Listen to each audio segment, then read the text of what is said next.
একটা ছেলেকে কি পরলে বেশি সুন্দর লাগে? শার্ট, টি শার্ট নাকি ব্লেজার? না না না, এগুলোর মধ্যে একটাও না। আসল সৌন্দর্য তো পাঞ্জাবিতে। रंग रेजा रंग मेरा तन मेरा मन दे दे रंगाई। কিন্তু আমরা পাঞ্জাবি পড়ি, কিন্তু পাঞ্জাবির সঠিক ইতিহাস জানি না। চলেন আজকের ভিডিওর মাধ্যমে আপনাদেরকে পাঞ্জাবির ইতিহাস জানাবো। মুঘল আমলের সময় পুরুষ ব্যক্তিরা আগে পাঞ্জাবি পরতো।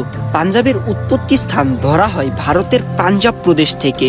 পাঞ্জাবি মোটেও কোনো নতুন পোশাক না। মুঘল আমলে এই পোশাক পরে মানুষ কৃষি কাজ করত, ব্যবসা বাণিজ্য করত, বিভিন্ন রকম কাজ করত। কারণ পোশাকটি তৈরি এবং পরা খুবই সহজ ছিল। দর্জিরা এটি খুব সহজে তৈরি করতে পারত এবং খুব অল্প মূল্যেই বিক্রি করতে পারত। রাজা থেকে প্রজা সকলেই এই পাঞ্জাবি পরত।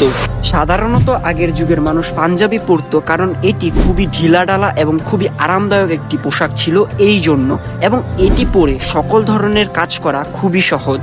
সময়ের সাথে সাথে পাঞ্জাবির ধরন এবং পাঞ্জাবির স্টাইল চেঞ্জ হয়েছে।